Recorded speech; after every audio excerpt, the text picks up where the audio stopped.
Čekali smo dugo. I vrijeme je da shvatimo kako smo dugo čekali. Jedni su bili praznih ruku, a drugi ne znaše dobaciti. Svi jednako okrenuti suncu, ali sudbina raznih. Ima ih koji su nicali gdje nikada sijani nisu bili.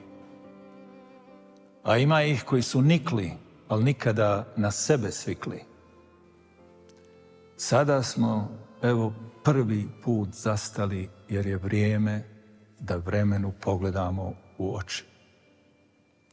Pa ko čini nepravdu, nek i dalje nepravdom prijeti.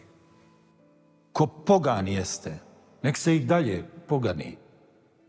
A ko je od dobrih, nek se i dalje dobri, jer je vrijeme blizu. Neka otvori oči, ko hoće sada da vidi, neka otvori uši, ko hoće sada da čuje.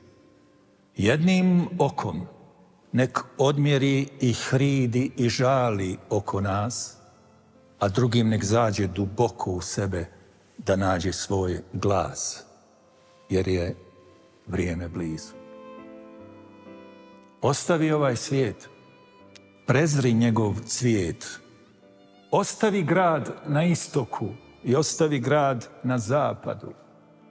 Okreni lice svome gradu, izgradi grad u sebi, jer je vrijeme blizu. Ova ruka kaže ti da staneš i da se zamisliš nad svojim rukama.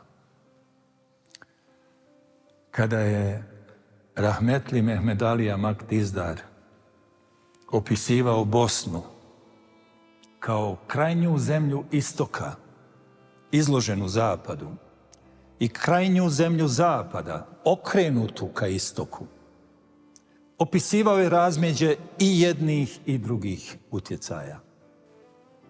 U svemu se ti utjecaji prelamaju, pa do mentaliteta samih ljudi. I jedni i drugi su zaista beton, metal, plastika i užas, ako ne potražiš cvijet, drvo, vodu i ljubav. Ako ti sam ne poguraš drugačije.